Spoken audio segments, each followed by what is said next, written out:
Assalamualaikum warahmatullahi wabarakatuh. Halo guys, kembali lagi di podcast Ilmu Komunikasi bersama saya Rasma Syafitri dan rekan saya Aryansa. Guna melakukan tugas praktikum mata kuliah jurnalisme audio dengan dosen pembimbing Ibu Bianca Pirgiana MIKOM. Dan tema yang kita angkat hari ini yaitu pentingnya pendidikan bagi seorang perempuan. Baik, di sini kita sudah bersama bintang tamu kita yang sangat luar biasa, yang dimana beliau adalah seorang bidan dan dosen muda yang sangat inspiratif. Baik, kita sambut dan perkenalkan bintang tamu kita pada hari ini. Selamat datang untuk Ibu Tamela Zahra, STRK MK. Selamat siang Mbak Resma dan Selamat siang. Mas siapa ya, saya lupa. Mas Aryansa. Aryansyah. Ya. Bagaimana bagaimana Bu kabarnya hari ini? Alhamdulillah kabarnya hari ini baik. Puasanya alhamdulillah lancar. Kalau boleh tahu kesibukan saat ini apa nih Bu? Kesibukannya saat ini saya mengajar di kampus kebidanan, salah satu kampus sekolah tinggi ilmu kesehatan yang ada di Batu Raja. Lalu menjadi ibu rumah tangga. Sesuai tema kita pada hari ini, apa sih pandangan Ibu sebagai seorang bidan dan dosen muda pentingnya pendidikan bagi perempuan sekarang ini?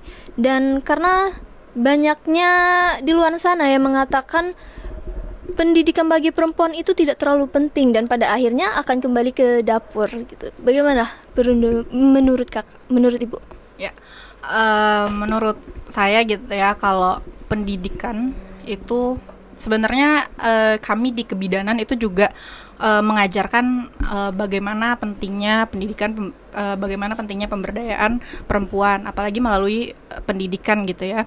Karena pendidikan ini adalah paspor nantinya yang akan merubah kehidupan perempuan ke depannya. Dan ini balik lagi ke gender equity ya, atau kesetaraan gender.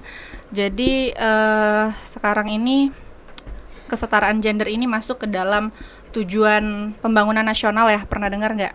SDGs atau Sustainable Development Goals. Jadi kesetaraan gender ini akan terus digalakan baik melalui pendidikan dan segala macamnya itu berada di tujuan nomor 5 di SDGs. Pernah dengar SDGs nggak? Kalau belum sih ya. Iya, belum. Jadi pemerintah sekarang terus menggalakkan balik lagi ke pendidikan gitu ya. Jadi pendidikan itu penting dan memang dulu zaman dulu ya, mungkin sebelum merdeka itu salah satu pejuang perempuan gitu ya yang memperjuangkan kalau perempuan itu harus boleh sekolah tinggi, itu adalah salah satunya Ibu Kartini gitu ya. Jadi beliau ini punya wawasan yang luas dan dia akrab dengan didikan timur ya, didikan Indonesia, tapi juga beliau sudah akrab dengan didikan luar gitu ya, didikan dari luar gitu ya. Jadi Ibu Kartini ini tidak terima kalau perempuan ini punya stigma atau sentimen yang zaman dulu seperti yang disebutkan Mbak Resma ya, sumur, dapur, dan kasur. Pokoknya perempuan tuh yang nggak penting, nanti balik lagi ke sana gitu ya. Padahal perempuan itu boleh sekolah tinggi, boleh melanjutkan sekolahnya walaupun dia sudah menikah gitu ya. Karena kenapa? Karena perempuan ini punya suatu anugerah. Perempuan kalau punya pendidikan tinggi, mereka akan menghasilkan generasi ya, generasi yang berkualitas, lahir dari ibu-ibu yang berkualitas. Dulu itu banyak perempuan yang nggak bisa baca tulis, pernah dengar nggak? Jadi perempuan itu dulu tidak bisa membaca, tidak bisa menulis juga karena memang nggak sekolah ya. Iya. Kalau sekarang ini alhamdulillah sudah cukup naik ya. Angka partisipasi sekolah juga ya, kalau kita lihat di data statistik itu antara perempuan dan laki-laki itu tidak terlalu banyak gapnya, tidak terlalu tinggi kesenjangannya. Namun memang yang agak sulit itu kalau dari pedesaan ya. Jangan jauh-jauh, di Oku tuh banyak yang nggak sampai sekolah 12 tahun. Karena salah satunya SMA itu juga sedikit ya kalau Iya. di Oku. Cuman sampai beberapa SMA. Jadi kalau pun mau sekolah anaknya itu harus keluar ya. Harus ke Batu Raja, harus ke kota. Mungkin di daerah di sananya lagi apa ya? Saya lupa. Pokoknya ada di daerah di Oku ini yang nggak punya SMA. Ya. Iya. Jadi mereka mesti keluar dan biasanya kalau misalnya adik-beradiknya itu ada yang laki-laki, biasanya laki-lakinya lebih Iya, didahulukan didahulukan. karena laki-laki ini akan menghidupi keluarga Keluarga. nantinya, sedangkan perempuan ini kan nanti sentimennya masih ya balik lagi Masih ke balik lagi ke sumur, dapur dan kasur. Padahal ya perempuan kalau dididik bisa menghasilkan generasi yang berkualitas karena kita punya suatu anugerah dari Tuhan itu melahirkan gitu ya, mengandung gitu, seperti itu. Baik, Kak. Lalu apa saja sih pencapaian yang harus kita capai sebagai seorang perempuan terhadap pendidikan? Sebenarnya pencapaiannya adalah minimal kita harus bisa sekolah sampai 12 tahun ya, Iya. sesuai dengan anjuran Anjuran, pemerintah sekarang kan Minimalnya. wajib belajar Ya. itu Iya. minimal 12 tahun. Tahun. Syukur-syukur kalau sekarang bisa kuliah gitu Iya. ya, bisa melanjutkan ke jenjang sarjana. Dan ini juga sudah banyak ya, maksudnya sudah banyak pemerintah itu membantu. Contohnya ada KIP ya, Iya, KIP. Indonesia Pintar yang yang dibiayai kan, Iya, dari kuliahnya ya, Iya. dibiayai. Oleh pemerintah. Ya, terus dikasih uang juga ya, Iya. dikasih dana juga Ah. untuk sekolah gitu Iya. ya. Lalu juga kalau SMA itu ada dana BOS Ya. gitu ya. Terus banyak beasiswa unggulan gitu ya. Kalau dulu itu zaman saya dulu ada PPA ya. Beasiswa PPA, potensi prestasi akademik. Kalau saya kuliah dulu. Oh, iya. Terus sekarang ada LPDP, bisa keluar negeri juga Negeri dari juga, LPDP. Terus ada BU, beasiswa unggulan Indonesia juga ada, dan banyak. Jadi ya kalau misalnya memang ada kesempatan sebagai perempuan ya kita untuk mencapai pendidikan, diikutin aja gitu. Diikutin saja, misalnya ada pelatihan apa itu boleh diikuti karena belajar itu nggak akan sia-sia gitu ya. Tanya kalau orang-orang yang berilmu itu nggak ada yang sia-sia, pasti ilmunya akan berguna gitu lah. Mungkin bisa diterapkan membantu orang ataupun bisa mendapatkan uang ya gitu ya. Jadi di kampus saya kebetulan baru kemarin kita ada kegiatan nuzul Quran gitu ya. Saya boleh cerita sedikit ya. Iya, boleh, Kak. Jadi ada nuzul Quran, kami mengundang ustadz ya. Jadi ustadz itu cerita lah, ngomong ya kalau ilmu tuh nggak akan ada yang sia-sia. Jadi jangan malas untuk menuntut ilmu selagi kita masih ada kesempatan gitu ya. Contohnya ustadz itu sendiri gitu ya, dia bilang saya tuh gajinya cuma 1.200.000 Bu katanya sebulan, katanya anak 2. Kalau saya tanya ya teman-teman, Mbak Resma dan siapa Mas Ari gitu ya. Kalau zaman sekarang 1.200.000 anak 2 gitu ya, belum makan, belum bayar listrik, cuman disuruh nunggu satu rumah gitu ya. Tapi di luar listrik dan segalanya itu cukup nggak? Enggak cukup. Enggak ya, realitanya Realitanya memang nggak cukup gitu Iya. ya. 1.200.000 itu nggak cukup. Mungkin kalau berdua cukup ya, tapi Iya. kalau sudah ada 2 anak anak. mungkin agak mepet gitu Iya. ya. Jadi beliau bercerita kalau tapi saya tuh cuman bisa ceramah Bu, katanya saya tuh belajar, katanya ceramah gitu. Tapi ada aja rezekinya. Saya tuh terus belajar. Ya memang mungkin dulu ceramah saya jelek, sekarang saya banyak Bu diundang. Kalau dari Isra Mi'raj ya. Isra Iya. Mi'raj tuh kapan? Februari apa ya? Pokoknya dari Isra Mi'raj sampai sekarang beliau punya 25 undangan. Kalau diundang itu satu undangan itu kalau beliau itu ceramah itu 300.000. Oke, dikalikan 25 berapa? Iya. Itu kan lebih dari cukup. Ya. Itu karena ilmunya ya, dia punya ilmu agama, bisa di-share ke orang-orang dan ternyata dia juga bisa mendapatkan uang gitu ya dari sana. Itu. Baik, Kak. Menurut kakak, sebuah pendidikan itu hanya kita bisa gapai dari sekolah atau bisa dari luaran juga, Kak? Pendidikan itu bisa digapai dari mana aja ya, karena semua hal bisa kita jadikan pembelajaran. Contohnya pendidikan karakter gitu ya, pendidikan di luar sekolah, di luar kampus itu bisa kita jadikan pembelajaran gitu ya. Kalau di luar kampus kita bisa jadikan pembelajaran itu misalnya melatih leadership ya, atau kepemimpinan, kayak mungkin kalian nanti akan terjun ke lapangan ya, ke KKN. Oke, Kak. Lalu bagaimana kalau seorang perempuan masih mau sekolah tapi orang tuanya tidak mampu membiayainya? Bagaimana menurut Kakak itu? Ya, terhalang oleh biaya. Terhalang oleh biaya. biaya gitu ya. Jadi kalau nggak punya biaya memang kita harus ekstra gitu ya. Contohnya kita harus belajar supaya kita bisa mendapatkan mungkin beasiswa jalannya dari situ, seperti itu.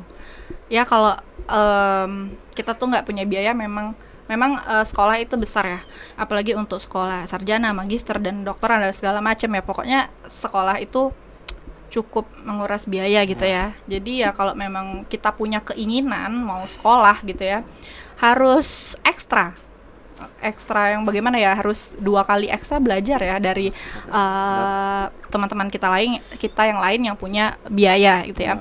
Sejujurnya ayah saya sudah meninggal ya. Ibu saya ibu rumah tangga, tapi saya tuh cuman punya mimpi dulu. Saya pokoknya kalau bidan itu dari D3 ya. Iya. Kalau zaman saya dulu tuh belum ada yang langsung dari SMA ke S1 itu belum ada. Terus dari D3 ke D4. S1 itu baru 2 tahun ini adanya.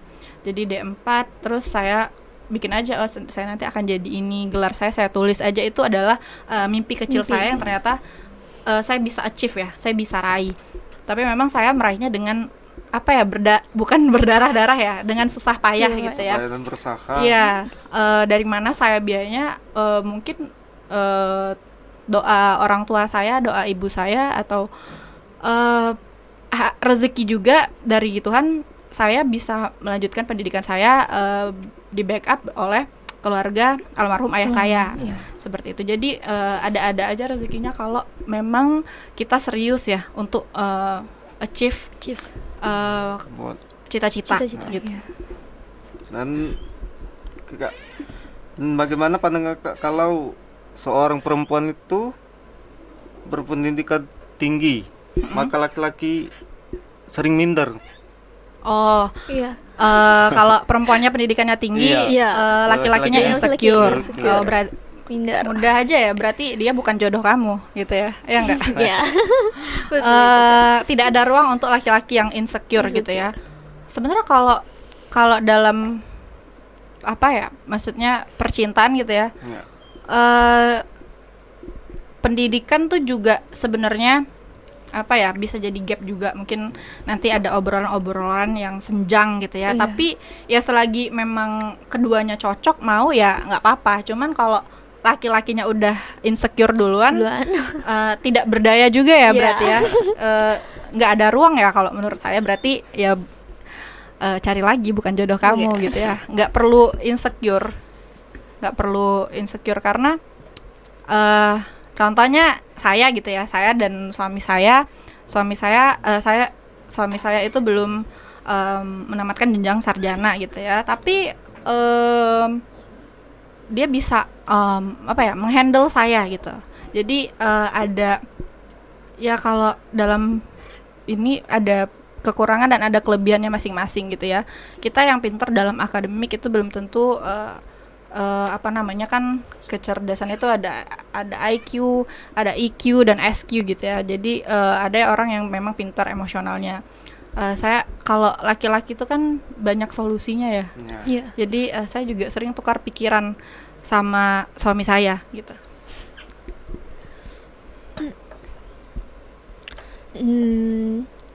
Maaf ya Kak, kita agak bahas ke pribadi sendiri. Sebetulnya ibu itu dididik dari kecil sebagai perempuan yang kayak gimana sih? Sehingga bisa bercita-cita tinggi. Apalagi kan sekarang sudah memiliki gelar magister dan sudah menjadi seorang bidan sekaligus dosen.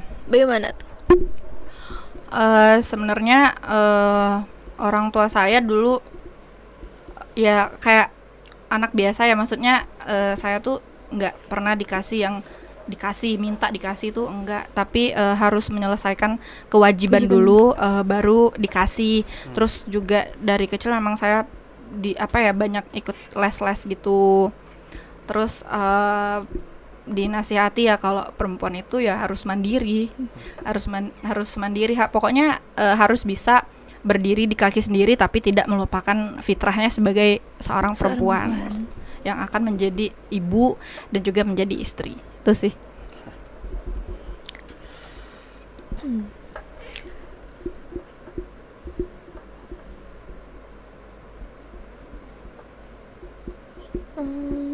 Baik.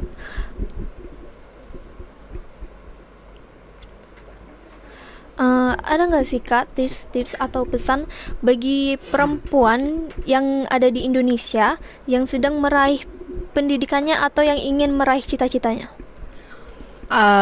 Tips dan pesannya adalah selagi memang ingin gitu ya, punya keinginan, jangan takut untuk bermimpi dan berusahalah dengan keras gitu ya. Tidak ada perbedaan antara perempuan dengan laki-laki, semuanya sama. Laki-laki boleh mengerjakan pekerjaan yang perempuan juga boleh juga bisa mengerjakan pekerjaan laki-laki. Apa sih pekerjaan perempuan yang dari dulu gitu ya, dari dulu tuh selalu dicap ini tuh woman area gitu ya, ini tuh adalah pekerjaan domestik ya, atau pekerjaan rumah tangga yang katanya laki-laki tuh nggak boleh nyuci piring, nggak boleh nyuci baju, nggak boleh beres-beres ya, cuman perempuan aja ya yang boleh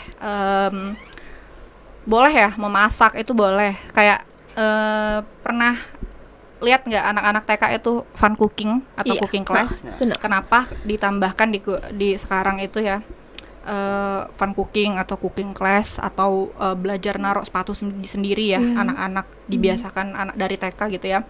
Karena apa? Ya karena pekerjaan yang katanya domestik itu atau pekerjaan perempuan yang woman area aja itu adalah seni bertahan hidup. Oke, bayangin kalau misalnya amit-amit ya istrinya mungkin ini tinggal sendiri lah, misalnya tinggal sendiri, nggak ada orang tua, nggak ada siapa-siapa. Kalau laki-laki nggak bisa ngerjain pekerjaan domestik ya, kayak cuci piring, nyapu, dan segala macam, itu nggak bisa bertahan hidup ya, nggak. Masak itu adalah seni bertahan hidup ya, kalau menurut saya. Masak segala macam itu seni bertahan hidup.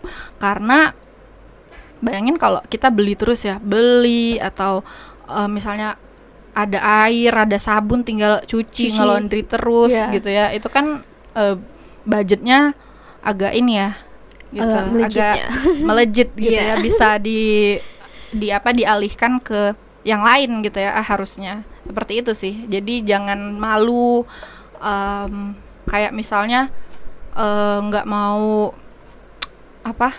sekarang tuh ngasuh anak ya, tren banget kalau bapak-bapak itu tidak engage dengan anak-anaknya gitu ya. Padahal anak-anak yang cerdas itu bukan hanya dari orang tuanya, bukan hanya dari ibunya yang ngasuh, tapi bapaknya juga harus engage gitu ya. Karena mereka dapat, kalau anak yang dapat fully kasih sayang gitu ya, kasih sayangnya full dari ibu dan bapaknya, maksudnya ibu dan bapaknya engage ya dengan anaknya, itu akan menghasilkan anak-anak yang cerdas dan berkualitas ya. Emosinya lebih terkendali anak-anaknya. Terus biasanya anaknya nggak akan ikut nggak akan ikut yang sekarang tuh anak-anak tuh tawuran ya, tawuran, balap liar gitu ya, atau masih SMA sudah jadi itu ya gitu.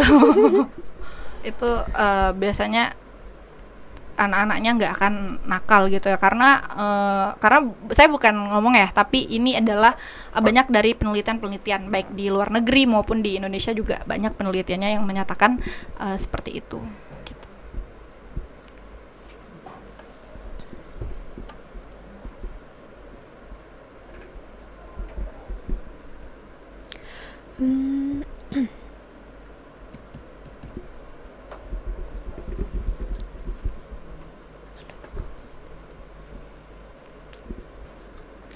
Bisa ditanya apa gitu pengalamannya.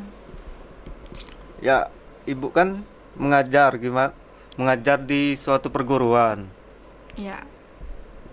gimana pendapat suami ibu atas kesibukan ibu sehari-hari? Oh, Ya, dalam Ya. kesibukan ibu mengajar Jadi, saat ini. ibu mengajar.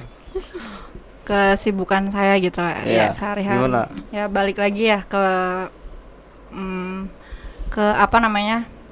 Kalau yang dosen saya dulu pernah bilang ya, kalian ya walaupun berpendidikan tinggi atau mungkin lebih tinggi dari suami atau dari siapapun gitu ya, jangan pernah melupakan fitrah dan kodrat kalian sebagai istri dan juga sebagai ibu gitu ya. Kalau di Al-Quran kan kita apa ya, harus melayani suami gitu ya, mendukung pekerjaannya atau dan ada satu tren gitu ya, kalau istrinya lebih tinggi pendidikannya daripada Dan suaminya, itu biasanya saran suaminya itu nggak diikutkan gitu ya. Iya. Padahal the important ya, the decision maker gitu ya, pembuat keputusan di rumah tangga itu adalah seorang suami gitu ya, kepala keluarganya kan suami gitu ya. Jadi mau bagaimanapun, apalagi kalau suami tidak meminta saran gitu ya, dia nggak minta saran sama kita, ya kita nggak bisa ngasih saran dan nggak bisa marah juga kalau saran kita tuh nggak dipakai gitu ya, Nggak karena diterima. ya nggak diterima karena ya balik lagi gitu ya, decision makernya kan adalah suami. Kalau tanggapan suami saya akan kesibukan saya gitu ya sehari-hari, beliau mendukung karena selama saya enjoy dengan kegiatan dan kegiatannya juga pasti gitu ya, enggak maksudnya ya ngajar kan gitu-gitu doang ya, ke kantor, balik dari kantor ke kantor ngajar gitu ya, baliknya ya mungkin agak sore, balik lagi ke rumah gitu ya, dia ada di rumah, saya juga ada di rumah gitu ya, selagi nggak macem-macem, nggak neko-neko gitu ya, suami mendukung sih kalau kalau saya bekerja gitu ya, karena sebelum menikah pun juga udah harus ada obrolan juga ya, kalau saya kerja gini pulangnya gini ya, jadi harus saling mendukung dan saling menerima sih, harus saling ya, karena kalau sudah menikah gitu ya, support system utamanya kan adalah kalau istri itu suami ya, kalau suami itu istrinya gitu.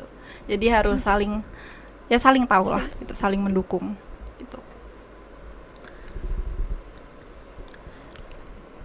Bagaimana sih Kak tanggapan Kakak, ada nih satu kasus atau peristiwa gitu, orang tuanya tidak mendukung ya anaknya untuk berpendidikan, malahan dia kayak, untuk apa sih berpendidikan itu kan, lebih baik kita langsung bekerja biar kita tuh bisa menghasilkan Penghasilannya. iya, penghasilan diri sendiri gitu. Jadi untuk apa sih berpendidikan itu, kebanyakan gitu Kak. Oke. Ada suatu kasus gitu Kak. Ada ya, banyak ya. Iya. Biasanya mungkin itu kasus di pedesaan ya, Iya. biasanya. Karena ya memang orang tua di desa mungkin belum terlalu aware dengan pendidikan gitu ya. iya. Jadi mungkin tugas adik-adik semuanya kalau KKN gitu ya. Iya. Ada KKN ya, kuliah Ada. kerja nyata kan. Iya. Itu kalau terjun ke lapangan itu ya bisa memberikan edukasi seperti itu ya, supaya orang tuanya aware gitu Iya. ya. Karena setahu saya ya, kalau saya kan maksudnya setahu saya ya, kalau Iya. kuliah di Sumatera ini, kalau KKN-nya kok kayak harusnya banyak memberikan edukasi ya, Iya, bukan kayak meninggalkan, kayak ada bangun gapura Nah, segala iya. macam ya. Itu Iya. Itu nggak menjadi peninggalan kalau menurut saya, karena kami dulu saya kan kuliahnya di Jogja gitu ya. Dan saya pernah international short course juga di Jepang. Itu Iya. kita memberikan suatu ide gitu loh, gagasan bahwa ini nanti akan bisa diteruskan gitu. Kayak mungkin kalian kalau kayak mungkin ngajar apa gitu ya di sana, atau bentuk forum apa di sana yang bermanfaat dan bisa dilanjutkan gitu ya, bisa continue programnya, itu lebih bagus gitu, lebih bagus. Mungkin bisa memberikan edukasi juga kepada ibu-ibu atau bapak-bapak di sana ya, bahwa Iya. pendidikan itu untuk perempuan dan laki-laki ya sama Sama pentingnya pentingnya. gitu, bukan cuman penting untuk laki-laki Laki. aja Iya. gitu. Dan kalau orang tuanya nyuruh kerja gitu ya, ya kalian bisa apa ya, kalau mungkin bisa juga kerja gitu ya, dari kerja mungkin akan punya dana dan bisa kuliah sendiri juga lebih baik gitu ya. Jadi tidak ada kata terlambat untuk sekolah ya, Iya. selagi kita mampu. Karena mahasiswa-mahasiswa saya tuh banyak ya yang sudah kerja, yang sudah punya anak 3, anak 2 gitu ya, tapi masih sekolah. Jadi keinginan untuk mencapai pendidikan yang tinggi atau sekolah itu ya dari kita dulu gitu ya, dari kita dulu, dan minta restu orang tua ya. Jadi ya itu kalau yang mungkin paling dia penting nyuruh kerja dulu, nanti kita tabung sendiri dananya ya bisa sekolah kan dari Iya. situ. Itu sih sama kalau untuk meningkatkan kesadaran dulu ya kepada orang tuanya yang di desa. Kalau KKN itu kan di desa binaan ya biasanya. Itu sih. Apa sih Kak pesan-pesan Kakak untuk perempuan agar berpendidikan tinggi? Pesan-pesannya perempuan harus tahu dan harus sadar bahwa dirinya berdaya gitu ya, dan sama pentingnya dengan laki-laki dan juga setara dengan laki-laki. Yang membedakan itu hanya jenis kelaminnya aja ya. Jadi kalau untuk peran dan fungsi, perempuan bisa juga bekerja di sektor publik laki-laki, dan laki-laki juga bisa dan boleh gitu ya mengerjakan pekerjaan domestik yang kata saya tadi ya, yang terkenal dengan woman area gitu ya, atau pekerjaan perempuan. Jadi ya jangan takut bermimpi, selagi ada keinginan pasti ada jalannya ya. Dan yang paling penting itu sih, harus tahu kalau dirinya berdaya dulu, jangan langsung ke sentimen nanti juga balik-balik ke kasur lagi ke gitu dapur. ya, ke dapur lagi. Iya. Ya enggak lah kan gitu, kan bisa dengan segala hal gitu ya. Harus sadar lah kalau dirinya berdaya dulu. Iya. Kalau saya penting gitu, pendidikan untuk saya penting juga gitu, dari perempuannya juga dulu, seperti itu.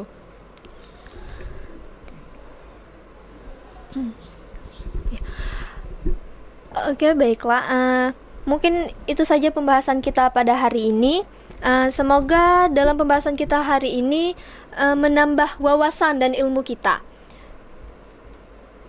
Baiklah, itulah perspektif-perspektif yang disampaikan oleh Ibu Tamela Zahra sebagai bintang tamu kita dalam podcast hari ini. Dan baik, kalau gitu terima kasih kepada Ibu Tamela sudah menjadi bintang tamu kita pada hari ini. Semoga sehat selalu. Dan Amin. salam untuk keluarga ya. Terima kasih Mbak Resma dan Mas Ari sudah mengundang saya ke podcast komunikasi Universitas Batu Raja. Semoga sehat juga dengan keluarga ya di rumah. Amin amin ya rabbal alamin. Amin. Mungkin itu saja yang kita bahas pada hari ini. Semoga pembahasan kita ini menambah ilmu dan pengetahuan. Dan saya sebagai host meminta maaf apabila ada kata atau ucapan yang salah. Baik, kami akhiri. Saya sebagai host yaitu Resma Syafitri dan rekan saya Ariansa.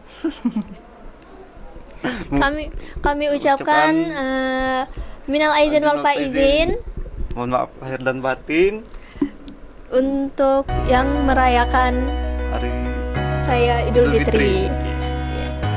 Baik, kami ucapkan wabillahi taufiq wal hidayah. Wassalamualaikum warahmatullahi wabarakatuh.